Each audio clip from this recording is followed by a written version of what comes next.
नमस्ते सबैजनालाई धेरै धेरै मेरो टसिदिले एन्ड नमस्ते सबैजनालाई त्यसैको धेरै धेरै शुभकामना छ यो वर्षको। सो तपाईँहरू सबैजनालाई थाहा नै छ होला, अब दसैँ आउनु लाग्यो होइन, सबैको घरमा खुसीहरू छ।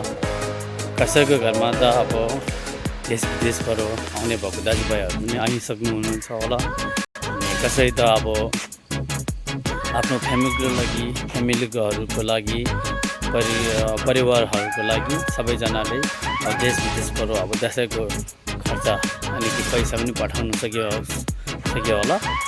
सो त्यसैले अब यो सानो हाम्रो दसैँको भिडियो चाहिँ हाम्रो देश विदेशमा र भएको सबैजनालाई म पहिला त के भन्न चाहन्छु भने धेरै धेरै धेरै शुभकामना छ दसैँको, अनि happy Dashain all of you सबैजनालाई होइन।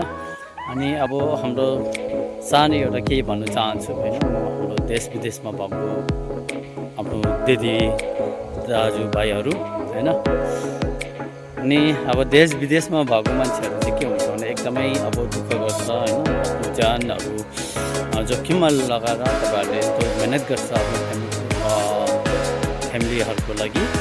त्यसै कारणले तपाईँहरू पनि आफ्नो ख्याल चाहिँ एकदमै राख्नुपर्छ होइन। देश विदेशमा आफ्नो ख्याल जसरी भए पनि राख्नुहोस्, अनि सबैजना आफ्नो ख्याल राखेर अनि दसैँको अर्को वर्ष यो वर्ष मनाउनु नपाए भने अर्को वर्ष चाहिँ मनाउने अलिक कोसिस गर्नु होला। आफ्नो फ्यामिलीहरूसँग अलिक टाइम बिताएर अलिकति राम्रो कोसिस गर्नु होला दसैँ मनाउनुलाई। अनि अलि माइन्ड नगर्नु होला, किनकि मेरो अलिक नेपाली पनि अलिक विक छ होइन। हामी एउटा इन्डियामा बसेर एउटा अलिकति एउटा के भन्छ नेपाली अलिकति विक छ होइन। तर भन्नु खोज्ने कुरा चाहिँ के हो भने अब दसैँ पनि आउनु सक्यो होइन, आइसक्यो। अब देश विदेशमा भएको मान्छेहरू चाहिँ के भन्छ भने दसैँ कहिले आउँछ केही थाहा हुँदैन क्या। अनि कसैले भने आफ्नो फ्यामिलीहरूले एक दुईवटाले भन्छ होइन ह्याप्पी दसैँ भनेर, त्यो बाहेक अरू केही पनि हुँदैन होइन। अनि सधैँ ड्युटी गर्नु जानुपर्छ 9-10 घन्टा 12 घन्टा, कसैको होइन, कसैको 20 घन्टा, कसैको 15 घन्टा यस्तो ड्युटी हुन्छ। मलाई पनि थाहा छ होइन विदेशमा र देशमा कस्तो हुन्छ भनेर। सो सबैजनाले अनि यो आउने दसैँको लागि धेरै धेरै शुभकामना छ होइन। अनि तपाईँहरूले नि अब दसैँ भाइटिकाहरू सबै सँगै हुन्छ होला। अब मैले त यति वर्ष भयो मैले नि दसैँ खासै नमनाएको, अनि मनाउनु त मन लाग्छ होइन। अभियसली हामी हिन्दू होइन, तर भए पनि हामीले मनाउनु हुँदैन। तर दसैँ भन्ने चाहिँ एउटा हिन्दूको एउटा परम चल रहेछ होइन, एउटा मान्ने चाहिँ एउटा रहेछ। तर भए पनि हाम्रो नेपालीहरूको मनमा दसैँ भनेपछि धेरै खुसीको दिन हुन्छ कि होइन। हामीले सानोबाट सुनेर आएको छ दसैँ आयो होइन, भाइटिका खेल्नुपर्छ होइन, अनि देउसी खेल्नुपर्छ भनेर धेरै सुनिरहेको छ होइन। सो त्यसै कारणले अब यो भिडियो चाहिँ म आफ्नो फ्यामिलीहरू होइन, मेरो मम स्पेसली मेरो मम ड्याड ह्याप्पी दसैँ होइन। तपाईँको छोराहरूले तपाईँहरूसँग अब अलिकति टाइम स्पेन्ड गर्नु सकेन यो दसैँमा। आई होप कि हामी अर्को वर्षहरूसँगै दसैँ मिलेर सँगै दसैँ मनाउने चाहिँ प्रयत्न र हामी कोसिस पनि गर्छु होइन। सो यो विदेशमा भएको दिदी दाइहरूलाई नि के भन्नु चाहन्छ कि अब तपाईँहरू नि यति धेरै मेहनत गरेर पैसाहरू कमाउँदैछ होइन, तर हामी दाजुभाइहरूलाई अलिकति नबिर्सिकन ह्याप्पी दसैँ पनि भनिदिनु होला होइन। यसैले मन खुसी पनि हुन्छ होइन। अब धेरै पठाउनु पैसा यस्तो पठाउनु त पैसा इज नट म्याटर क्या, पैसा कहिले म्याटर गर्दैन क्या। पैसा भन्दा नि धेरै जस्तो चाहिँ के म्याटर गर्छ भने मन यताउता जुलेर मिलेर बसेको चाहिँ त्यही धेरै इम्पोर्टेन्ट हो क्या।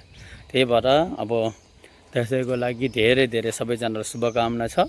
र अनि विदेशमा भएको मेरो दिदी दाई बाउजू अनि छामा छोरी अब तामाङ भाषाहरू धेरै जान्छ मामा सबैजनालाई मेरो ह्याप्पी दसैँ होइन। सबैजना दसैँको धेरै धेरै शुभकामना छ।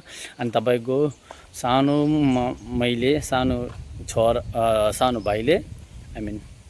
सानो भाइले तपाईँहरूको लागि सधैँभरि पनि आफूले जति सक्नुहुन्छ त्यति प्रयत्न गरिरहेको छ र अनि सधैँ गरेर बस्नेछु। अनि तपाईँहरू पनि आफ्नो ज्यानको ध्यान दिनु र अनि आफ्नो मेहनत गर्नु। अब सो धेरै धेरै शुभकामना छ होइन।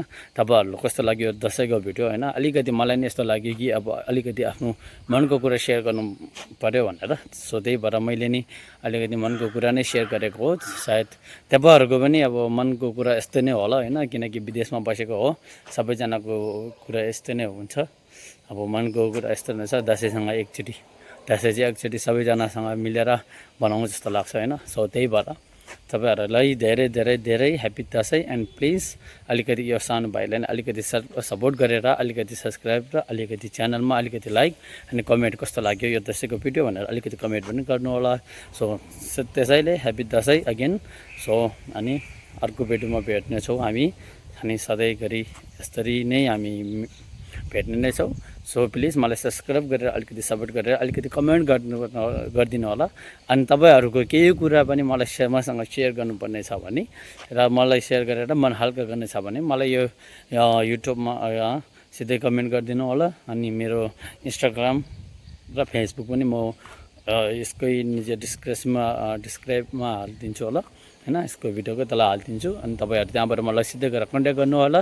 अनि मलाई जेबाट पनि भन्नु सक्छ, जे कुरा पनि सेयर गर्नु मन छ भने यो भिडियोको थ्रु मलाई भनेर मन हल्का गरेर अनि आफ्नो दुःखहरू अलिकति खुसी गरेर मिलेर हामीसँगै बाटौँला। So next see you next video. Okay bye bye, happy Dashain सबैले च्यानललाई।